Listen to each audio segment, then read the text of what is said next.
By the end of the day, you will be thoroughly acquainted with both of us. Oh, jeez, isn't he a dramatic one? Hold on. Hobbes, you may present your argument. Of course, Arbiter.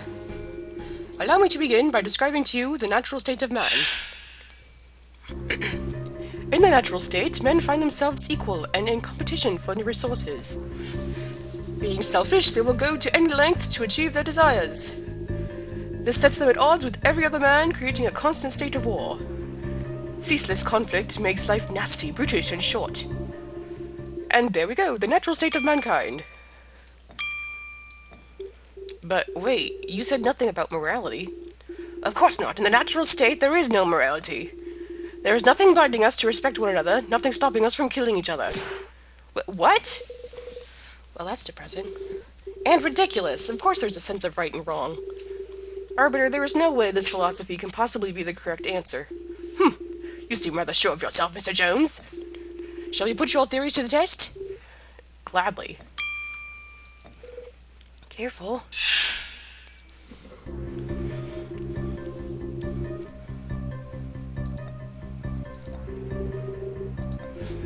Mr. Jones, in the natural state, no man orders any other about. They all compete as equals, using only their natural facilities. The things we desire, food, water, and shelter, for example, they are not unlimited in quantity. The amount of people wanting vastly outstrips the quantity of the wanted. Whoa! Hold on. As a result, men must compete for their desires.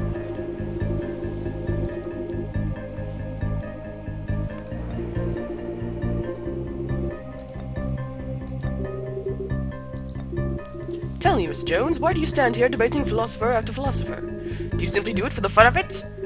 No, it's the only way I can get home. Exactly. Like all men, you are motivated by personal interest. So motivated that you will try something you, as an accountant, are not inclined to do. Think. Oh, damn. As you can see, my point stands strong.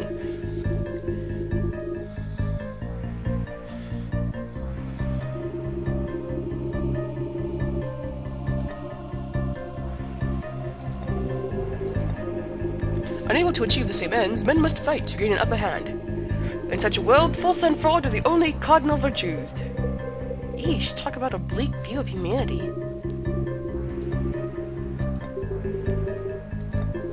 As men, we will do anything possible to achieve their goals. As men. And they all want the same thing. In the natural state, they have nothing to do but fight. Will two starving men ever let the other have the last slice of bread? Will two people in love with the same subject ever concede with ease? Of course not. In the natural state, when people want the same thing, they fight for it. Thus men are at war, always and forever. Is that so?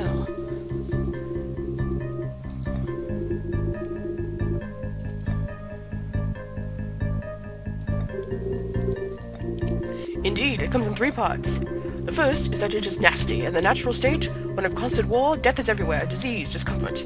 The second is that it is brutish. With constant war, men are driven to do terrible things to one another, relying on brute strength to overcome one another. Instead of arguing with you, I'd be beating you over the head with a rock. And the third, that it is short. It's clear that long ago, when men lived in the natural state, their lives were much shorter than ours are today. The average age of death was in the mid-20s. He would be considered a very old man indeed. And say my statement is supported.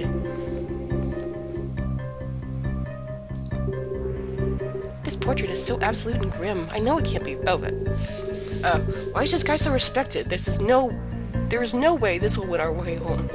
Be careful, Dad. I wish you would stop saying that. I can handle this. We just need to find the problem and point it out, so we can have a discussion with someone who actually knows what he's talking about.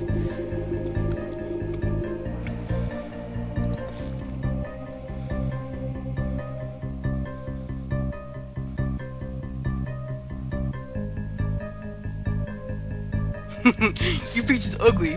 Yeah.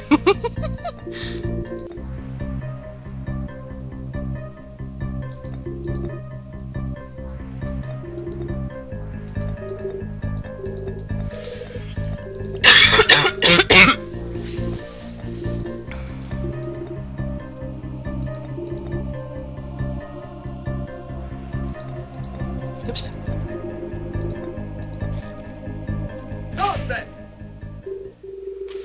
Hobbes, your argument here is about as weak as they come. You claim that people are in a constant state of war, but I see people cooperate every day. Is that so? Yes, societies are in fact built upon such cooperation. Employees in a business collaborate to create a product. Construction workers get together to build a house. Police work together to take down criminals. Philosophers work together to find the truth. He's so cute when he's happy. Exactly. Thank you, Arbiter. Well, Thomas Hobbes, if people were always at war, none of these things would be possible. Society as we know it couldn't exist. What do you have to say to that? I say that you are merely an observer of the obvious, Mr. Jones. Huh? You insult my intelligence. Do you really think I hadn't considered such things? Our sense of morality is what allows us to cooperate in such a fashion. But, wait, hold on. You said earlier that there was no morality. Indeed, in the natural state, this is true. However, as such a state is extremely uncomfortable, we have long since moved beyond it. Allow me to explain to you, Mr. Jones, the step you have missed. At the core of mankind's self-interest is survival. However, in the natural state, there is no security. Thus, mankind is impelled to seek peace, forming contracts between individuals. It is from such exchanges that our sense of morality is born. And there you have it. Our moral rules, our society, our political systems, they all come from the social contract. A very compelling argument indeed. How did this happen? I thought for sure we were ready to move on. You walked right into that one, Dad. Helped him set it up and everything. Hobbes is one of the most prominent social contract philosophers. It's only natural he took his argument in this direction. What? You knew this? Why didn't you warn me? Sorry, I just assumed you already knew. I mean, it's not uncommon knowledge, you know. Says who? We sure as fuck didn't learn that shit in school. Is there a problem, Socrates? Or are you ready to accept the truth of my argument? Well, his argument seems pretty solid now, that's for sure. But something built on a premise so grim, I just can't accept it without examination. Arbiter, I'd like to ask Mr. Hobbes a few more questions. Bah! Scholastic thinking, I hardly see the attraction in it. Come now, Hobbes. Very well, Mr. Jones. Give it a shot. Let's see how it goes.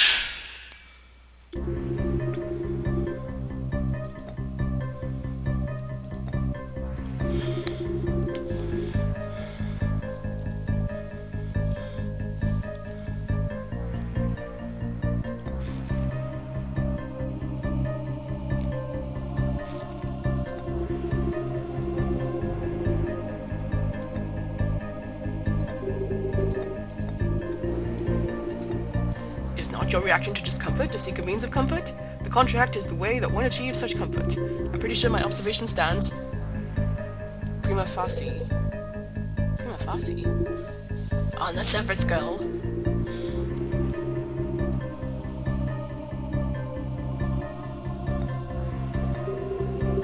What exactly do you mean by contracts?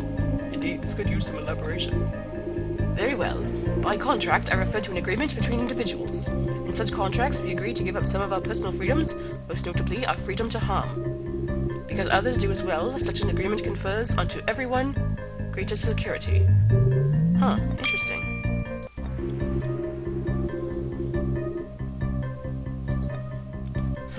Yeah, that sounds about right. The mutual forfeiture of rights to create a society where everyone is more secure. Most of an individual's benefits from the social contract come from the other people giving up their rights? That is correct. Interesting.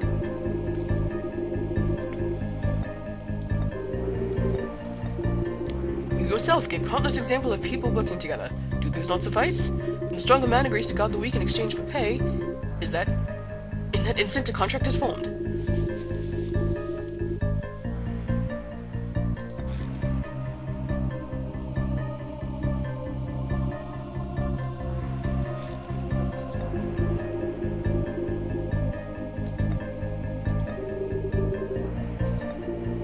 I mean to say that morality comes from the social contract. We form treaties, and these treaties determine that we are allowed to what we are allowed to do. Assuming, as we have, that the natural state exists, and in that natural state man is free to do whatever he pleases, we can only conclude that the restrictive morality we know comes from contracts formed between men.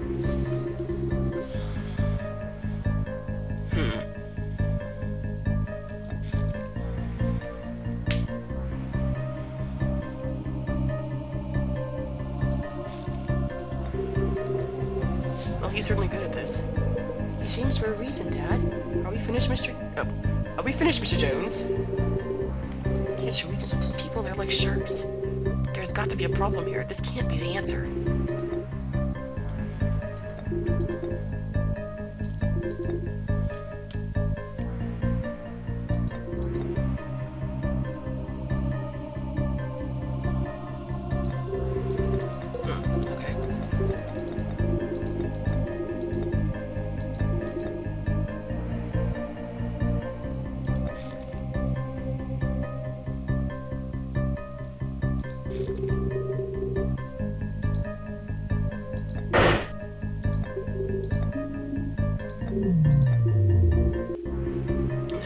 Right, but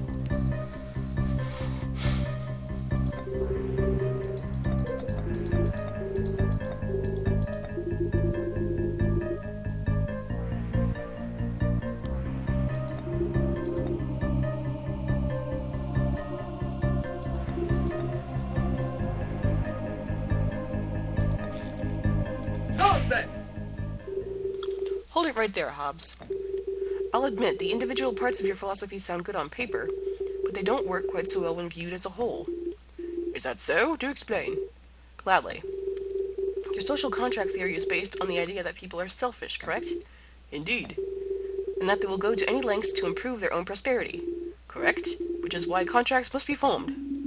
I am a little confused. What exactly is the problem, Socrates? Isn't it apparent by now? If the only benefits of the social contract come from other people giving up their rights, and people are as selfish as you claim, what is there to stop these oh-so-selfish individuals from breaking a contract after it's made?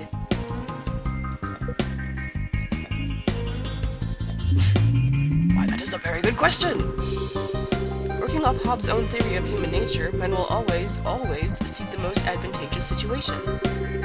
Well, the most advantageous situation for anyone would be that they keep their rights when others give them up. So why would people ever keep their contracts? They wouldn't? Of course not. Everyone would stab each other in the back the moment they could get away with it. Hobbes, your ideas, taken all together, are self-defeating. There is no way the social contract could be formed in the way you've described. Nonsense! Mr. Jones, you are getting carried away. Ha, I think I've made good points. Laughter is nothing more than a reaction to sudden glory, Mr. Jones. And in your case, the glory you are reacting to is quite artificial. What? All of these things you are saying, they have occurred to me. They are, in fact, the obvious progression of thought. The fact that any self-interested man would break his contract is a problem, which is why I came up with the next step in the thought process. The next step? Without obligation, selfish individuals are indeed likely to break the contract. However, such obligation can easily be created by fear, namely fear of repercussions. This fear can in turn be created by empowering a sovereign. Such a ruler can then deal out punishments to those who break the contract, and as a result, the moral systems of the contract would remain intact. And there we go. As you can see, Mr. Jones, my philosophy is quite sustainable. The social contract simply needs proper enforcement. You know what? I think I actually missed talking to you, Flyfro. Dad, are you going to be okay? I don't know if there's a problem here, Ari. I mean, we just need to find the nature of morality. Maybe this is it.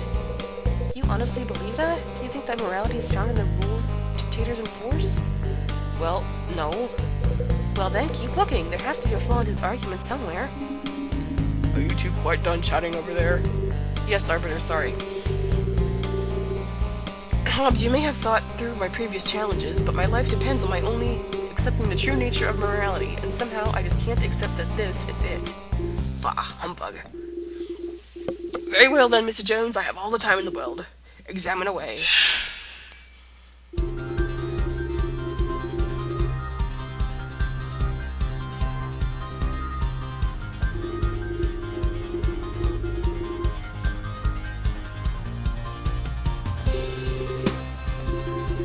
Fear repels us from its source. If breaking the contract were connected with something men feared, they would be compelled to respect it.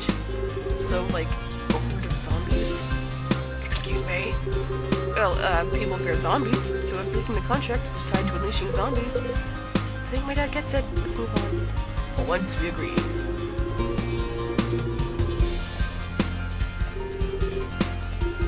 Tell me, Mr. Jones, are you familiar with the concept of hell? In Christian religions, fear of hell is used as a major motivator in keeping the tenets of the faith. For many, it is even more effective motivator than the promise of heaven. Spare the rod, spoil the child. There are countless situations in which fear is used to enforce the public good.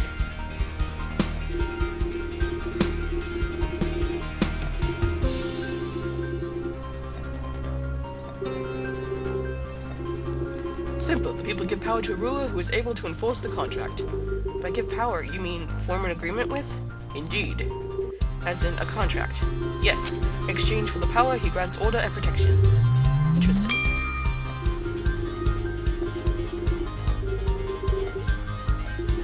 There is an agreement between the people and their protector. If the protector fails his duties, his people may rebel. In this way, the people form a contract with their ruler.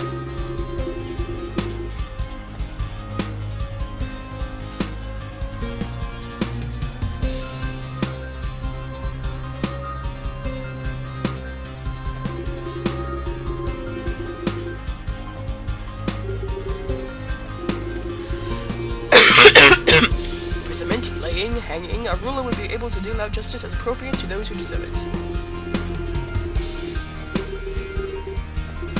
Do you know what the law is? Yes. Have you ever heard of the law without the government? The higher power of the sovereign is necessary for such enforcing systems to exist.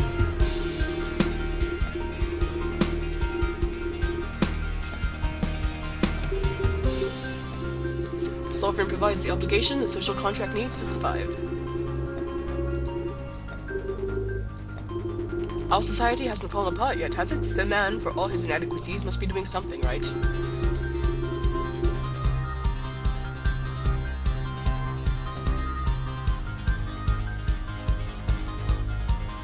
Nonsense! Hobbes. I will admit that your philosophy is very interesting from a political perspective, but as a basis of morality, it simply won't stand. Nonsense! Mr. Jones, even now you lack sensible qualities such as fear. Haven't you learned not to make such brash statements? Nonsense! Brash? This time I think not. Boys, enough grandstanding, get to the point.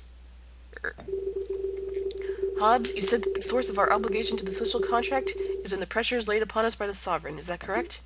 Yes. And the sovereign's power to apply such pressures comes from a contract between him and the people, yes? Absolutely.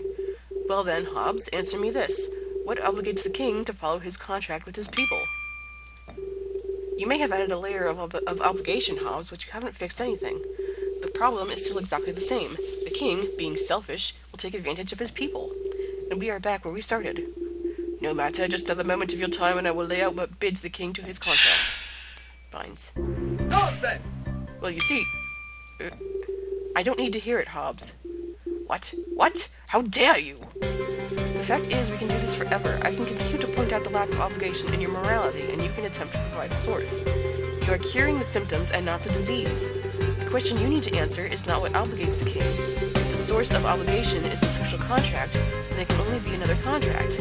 Instead, answer me this. What obligates us to keep our contracts? What makes them the source of morality? Can you answer this, Hobbes? Well... Dad, you've actually stumped him.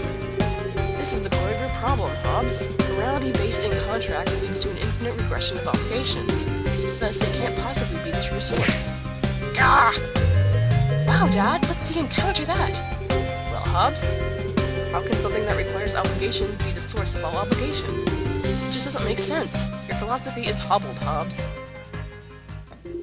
Well, you see, preposterous. The sovereign will, the fear, it creates in us a mechanical drive to,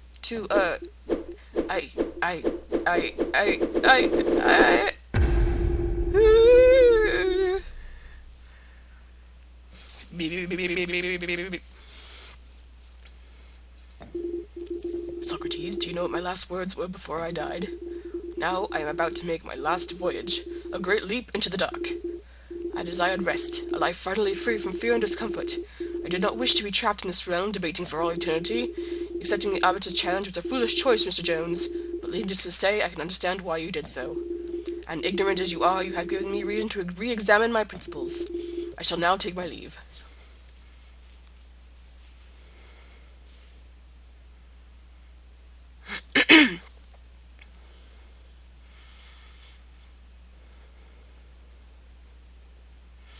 And with that, I too shall take a break. Thanks for watching. Okay, Chapter 4. Pursuit of Happiness. Oh, hold on.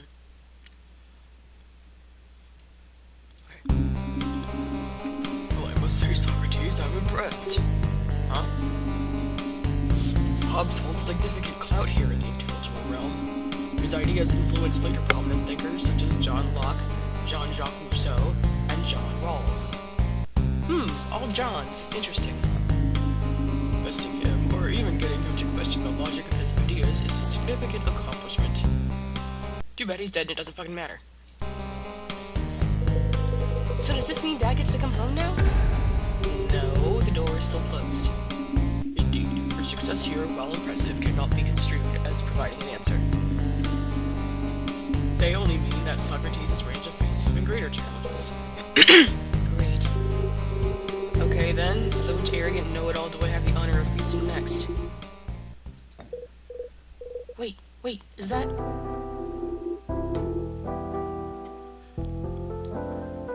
I don't know, is he American? I don't know what he is. What force did I do for him?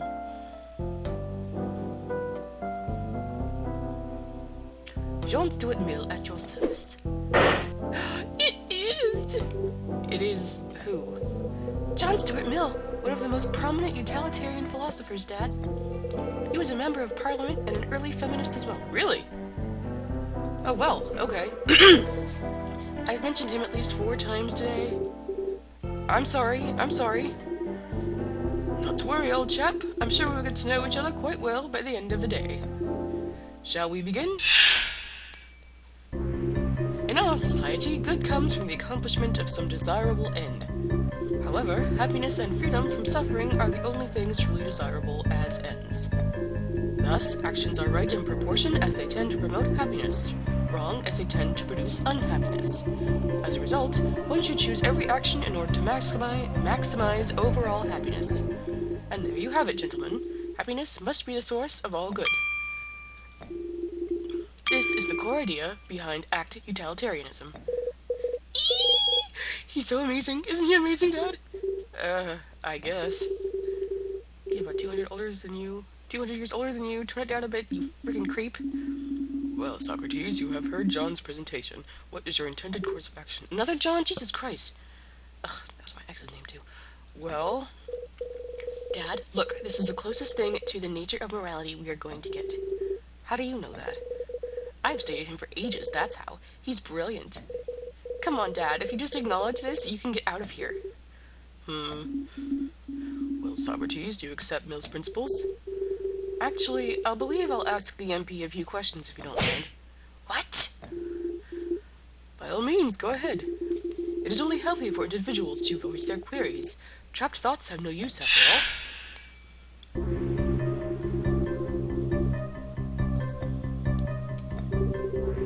What do you mean by that? Simply, good is created by achieving or obtaining things that people desire. Only this will improve the quality of life.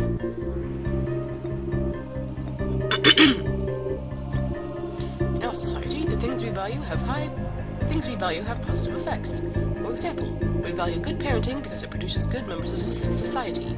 Blah, blah. There are countless such examples. Unless you have some tangible counter-argument, I think this idea stands on its merits. Your breach is ugly.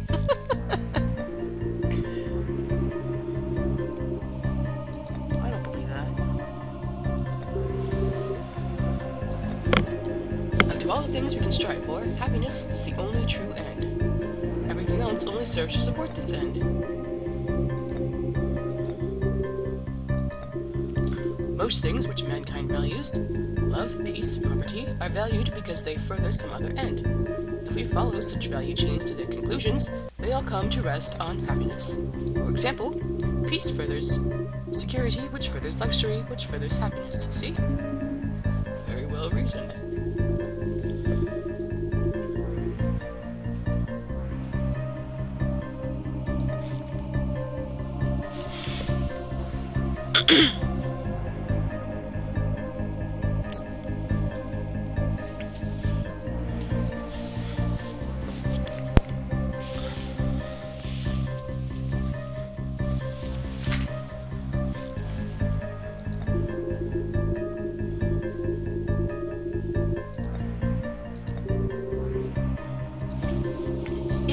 actions make people happy, there must be something positive about them. Likewise, if your actions make people unhappy, there must be some negative quality to them. Simply put, an action is as right as the happiness it creates. But happiness for whom? For the self or for others? The overall population. Distribution is irrelevant. Huh, interesting.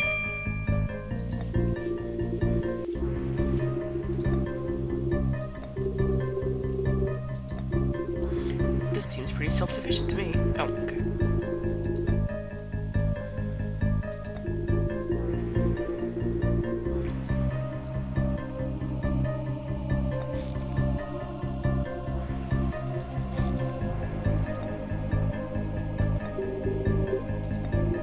The most moral act is the one that most increases net happiness. If you need further clarification, I suggest you re-examine my previous statements. In my opinion, it is the natural product of my previous observations. If further happiness determines how right your actions are, it concludes that one should take the course that furthers it the most.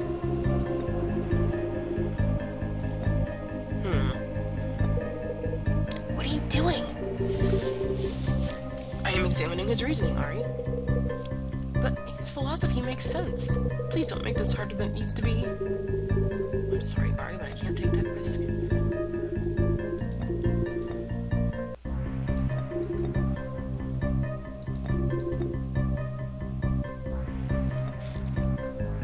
Nonsense! John Stuart Mill. Yes, Socrates?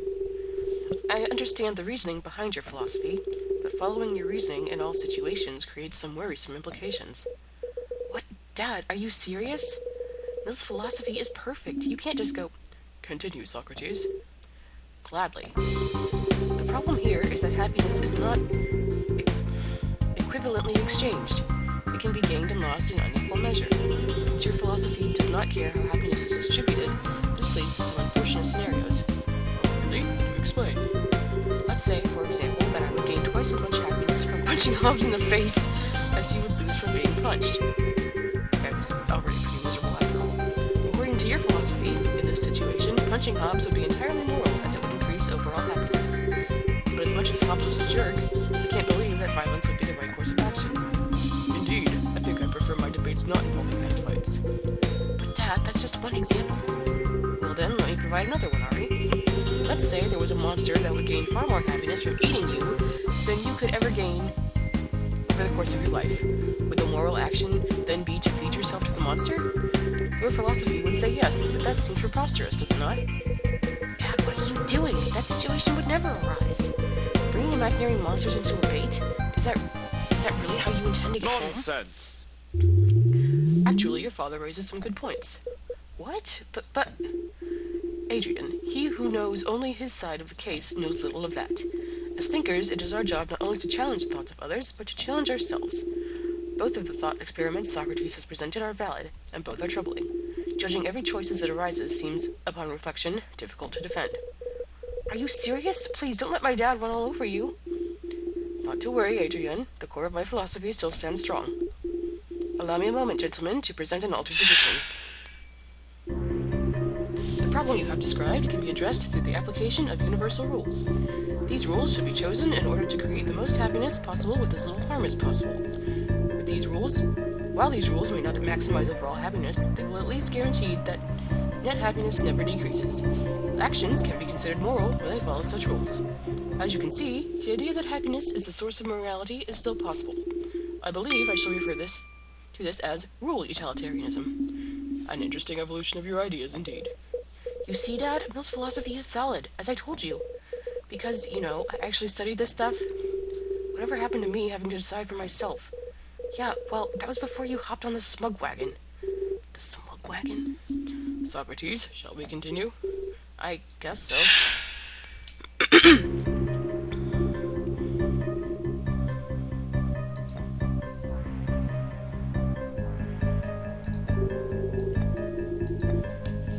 You described to me a problem of distribution, the fact that utilitarianism does not care where happiness goes.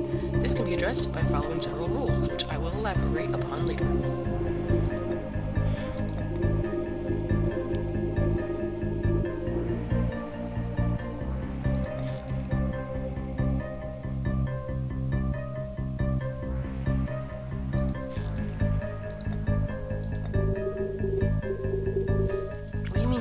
rules? Are we talking about contracts? No.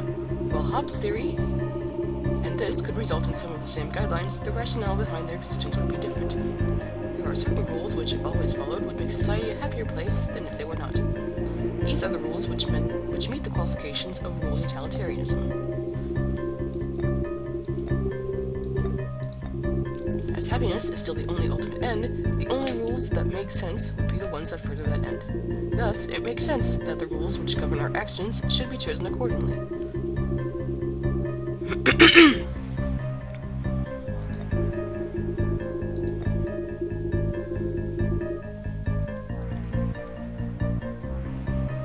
While these rules may not maximize overall happiness, they will at least guarantee that net happiness never decreases. Oh yeah, that's not what you said just before. Most of the time, the rules we follow should result in a net gain of happiness for society. While this may not always be the case, such as a situation where one's free speech hurts another's feelings, society is much better off if these rules are always followed than if they are never followed. Of course, old chap. Let us consider the rule that citizens are considered innocent until proven guilty. I will demonstrate that this rule increases overall happiness in most situations. With this rule, any man knows that he will get a fair trial and thus is protected from false accusation. True, some guilty criminals get away as a result, but can you imagine a world where this rule were not followed?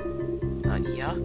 Power-hungry prosecutors would run innocent men into the ground, with defense attorneys having to fight against ridiculous odds just to prove them innocent. It sounds terrible. Yes, it truly would be. Might make an interesting game, though.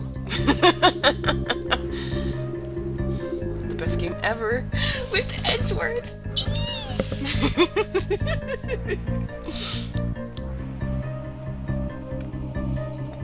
Sexy mauve suit.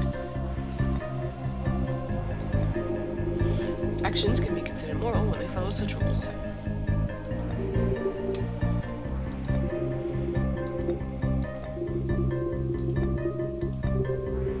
Magenta? Yeah, magenta.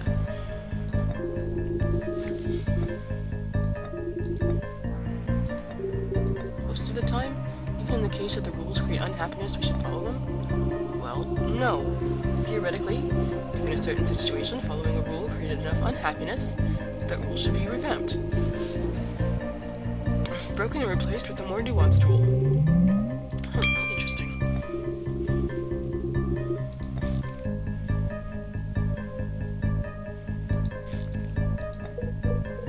See, Dad, I told you Milla's onto something here.